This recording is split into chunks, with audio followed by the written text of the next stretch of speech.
The shadow of betrayal. Now, after saying this, Jesus was troubled in spirit and declared, "Very truly, I tell you, one of you will betray me." The disciples looked at one another, uncertain of whom he was speaking. One of his disciples, the one whom Jesus loved, was reclining next to him.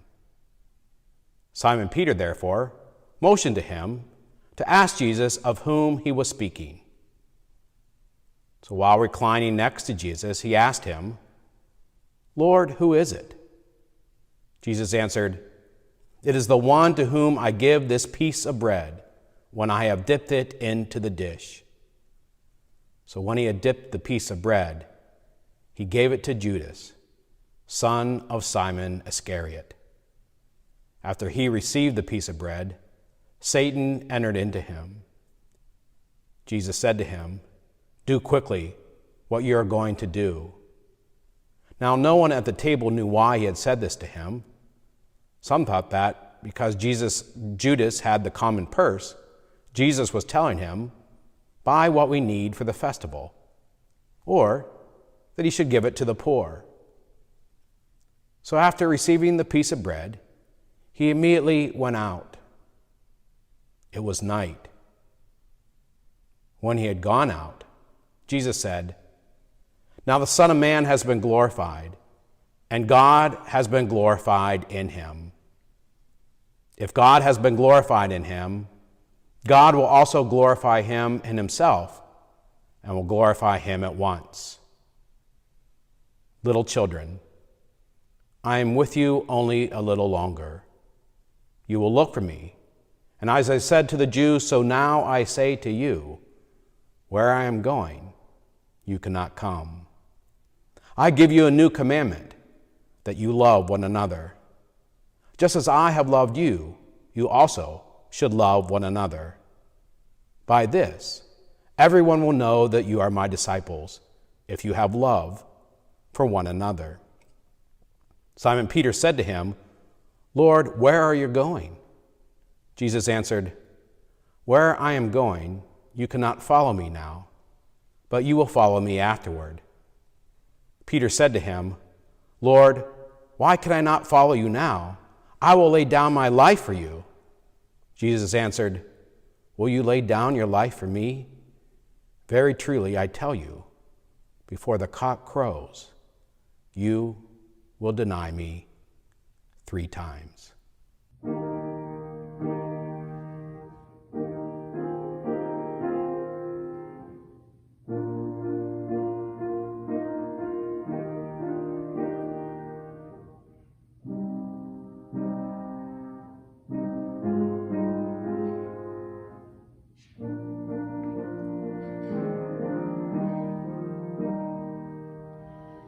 Jesus, remember me when you come into your kingdom. Jesus, remember me when you come into your kingdom. The shadow of arrest. After Jesus had spoken these words, he went out with the disciples across the Kidron Valley to a place where there was a garden, which he and his disciples entered.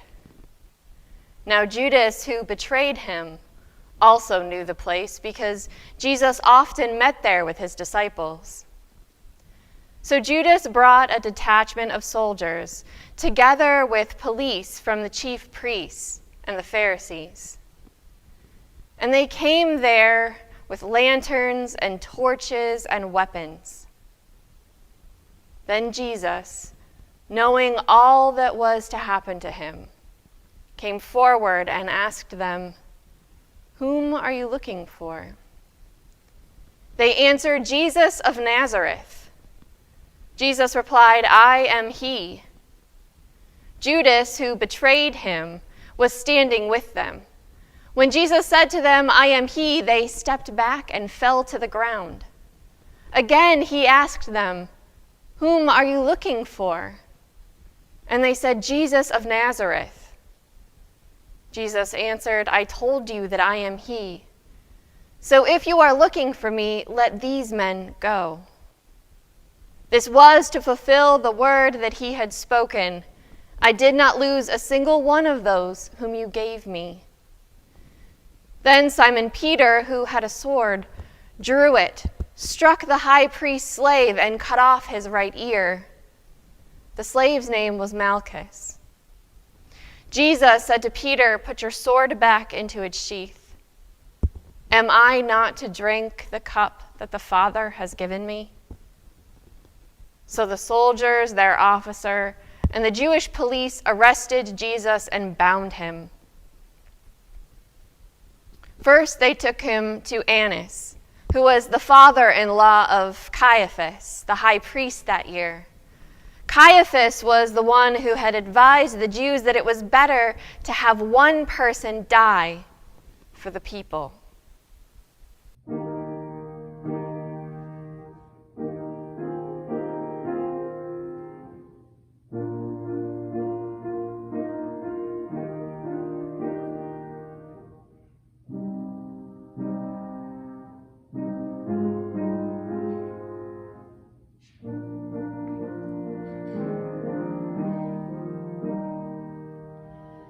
Jesus, remember me when you come into your kingdom.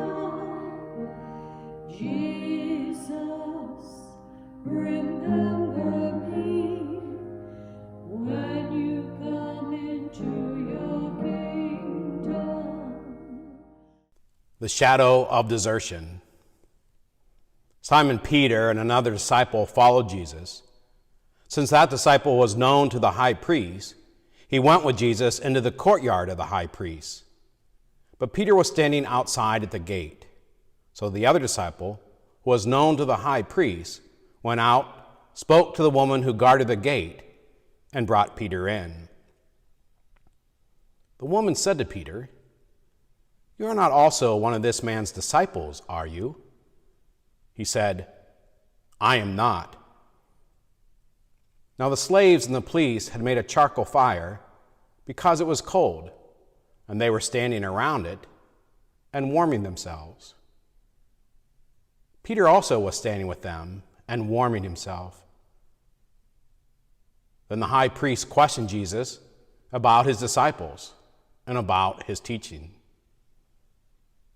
Jesus answered, "I have spoken openly to the world. I have always taught in synagogues and in the temple, where all the Jews come together. I have said nothing in secret. Why do you ask me? Ask those who heard what I said to them. They will know what I said."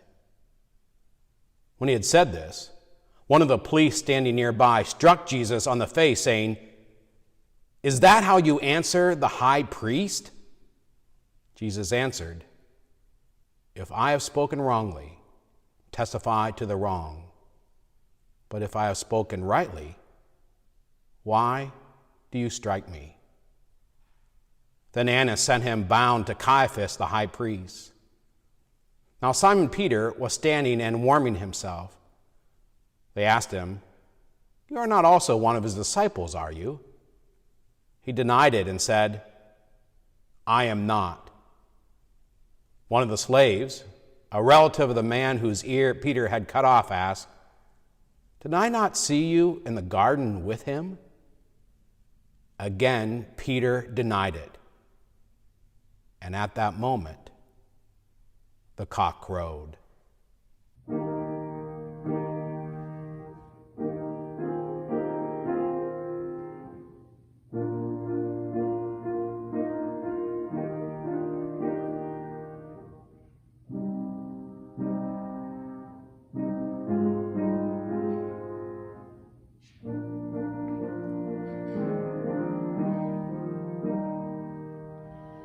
Jesus, remember me when you come into your kingdom. Jesus, remember me when you come into your kingdom. The shadow of accusation. Then they took Jesus from Caiaphas to Pilate's headquarters. It was early in the morning. They themselves did not enter the headquarters so as to avoid ritual defilement and be able to eat the Passover. So Pilate went out to them and said, "What accusation do you bring against this man?" They answered, "If this man were not a criminal, we would not have handed him over to you." Pilate said to them, "Take him yourselves and judge him according to your law." The Jews replied, "We are not permitted to put anyone to death." This was to fulfill what Jesus had said when he indicated the kind of death he was to die. Then Pilate entered the headquarters again, summoned Jesus, and asked him, "Are you the king of the Jews?" Jesus answered, "Do you ask this on your own, or did others tell you about me?" Pilate replied, "I am not a Jew, am I? Your own nation and the chief priests have handed you over to me. What have you done?" Jesus answered, "My kingdom is not from this world. If my kingdom were from this world, my followers would be fighting to keep me from being handed over to the Jews. But as it is, my kingdom is not from here." Pilate asked him, "So you are a king?" Jesus answered, "You say that I am a king. For this I was born, and for this I came into the world, to testify to the truth. Everyone who belongs to the truth listens to my voice." Pilate asked him, "What is truth?" After he had said this, he went out to the Jews again and told them, "I find no case against him. But you have a custom that I release someone for you at the Passover. Do you want me to release for you the King of the Jews?" They shouted in reply, "Not this man, but Barabbas." Now Barabbas was a bandit.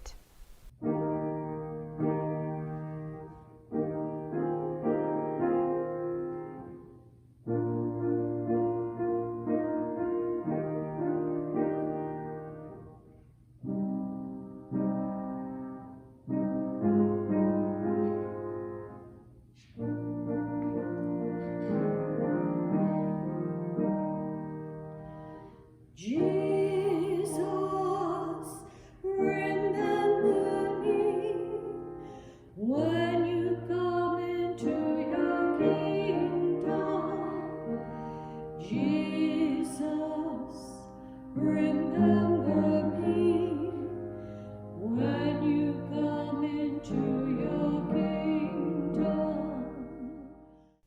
The shadow of crucifixion. Then Pilate took Jesus and had him flogged. And the soldiers wove a crown of thorns and put it on his head. And they dressed him in a purple robe. They kept coming up to him, saying, "Hail, King of the Jews," and striking him on the face. Pilate went out again and said to them, "Look, I am bringing him out to you to let you know that I find no case against him." So Jesus came out, wearing the crown of thorns and the purple robe. Pilate said to them, "Here is the man." When the chief priests and the police saw him, they shouted, "Crucify him! Crucify him!" Pilate said to them, "Take him to yourselves and crucify him. I find no case against him." The Jews answered him, "We have a law, and according to that law, he ought to die because he has claimed to be the Son of God." Now when Pilate heard this, he was more afraid than ever. He entered his headquarters again and asked Jesus, "Where are you from?" But Jesus gave him no answer. Pilate therefore said to him, "Do you refuse to speak to me? Do you not know that I have power to release you and power to crucify you?" Jesus answered him, "You would have no power over me unless it had been given you from above. Therefore, the one who has handed me over to you is guilty of a greater sin." From then on, Pilate tried to release him, but the Jews cried out, "If you release this man, you are no friend of the emperor. Everyone who claims to be a king sets himself against the emperor." When Pilate heard these words, he brought Jesus outside and sat on the judge's bench at the place called the Stone Pavement, or in Hebrew, Gabbatha. Now it was the day of preparation for the Passover, and it was about noon. He said to the Jews, "Here is your king." They cried out, "Away with him! Away with him! Crucify him!" Pilate asked them, "Shall I crucify your king?" The chief priests answered, "We have no king but the emperor." Then he handed him over to them to be crucified. So they took Jesus, and carrying the cross by himself, he went out to what is called the place of the skull, which in Hebrew is called Golgotha. There they crucified him, and with him 2 others, one on either side, with Jesus between them.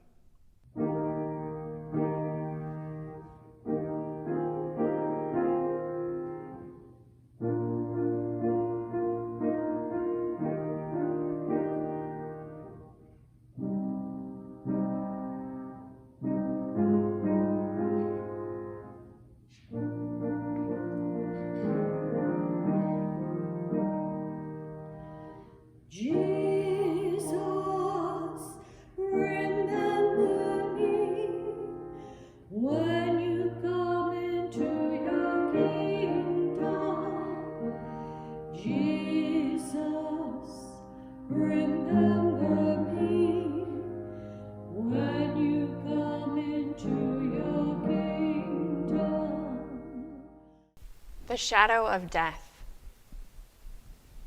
Pilate also had an inscription written and put on the cross. It read, "Jesus of Nazareth, the King of the Jews."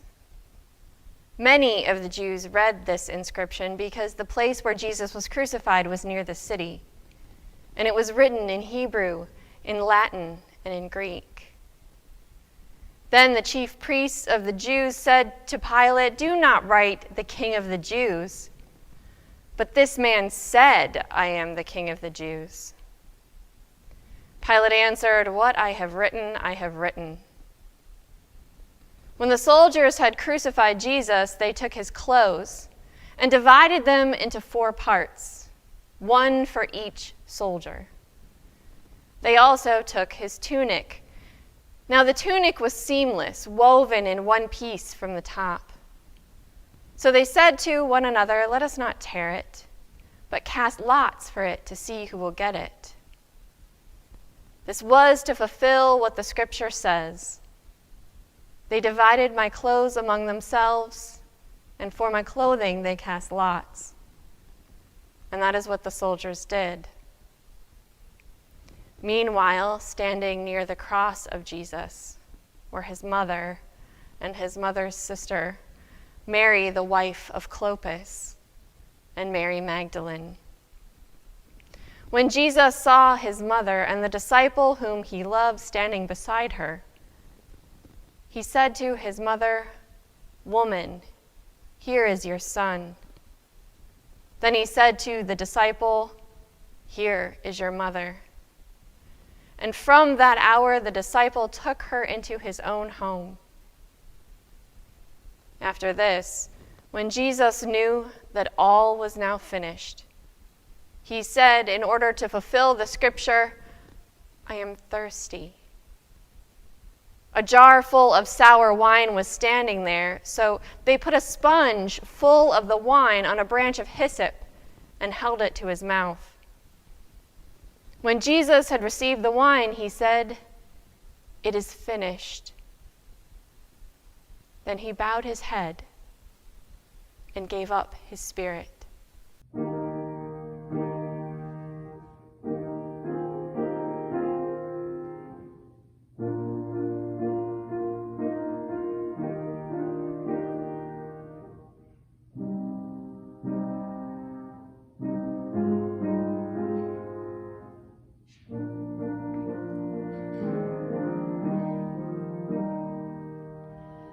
Jesus, remember me when you come into your kingdom.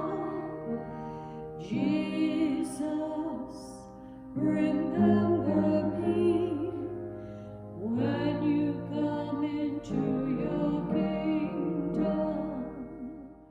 The shadow of burial.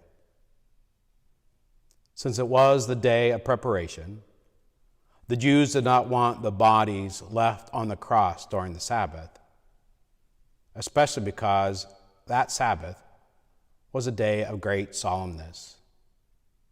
So they asked Pilate to have the legs of the crucified men broken and the bodies removed. Then the soldiers came and broke the legs of the first and of the other who had been crucified with him. But when they came to Jesus and saw that he was already dead, they did not break his legs. Instead, one of the soldiers pierced his side with a spear, and at once blood and water came out. He who saw this has testified so that you also may believe. His testimony is true, and he knows that he tells the truth. These things occurred so that the scripture might be fulfilled. None of his bones shall be broken. And again, another passage of scripture says, they will look on the one whom they have pierced. After these things, Joseph of Arimathea, who was a disciple of Jesus, though a secret one, because of his fear of the Jews, asked Pilate to let him take away the body of Jesus. Pilate gave him permission, so he came and removed his body. Nicodemus, who had at first come to Jesus by night, also came, bringing a mixture of myrrh and aloes, weighing about 100 pounds. They took the body of Jesus and wrapped it with the spices in linen cloths, according to the burial custom of the Jews. Now there was a garden in the place where he was crucified, and in the garden there was a new tomb in which no one had ever been laid. And so, because it was the Jewish day of preparation, and the tomb was nearby, they laid Jesus there.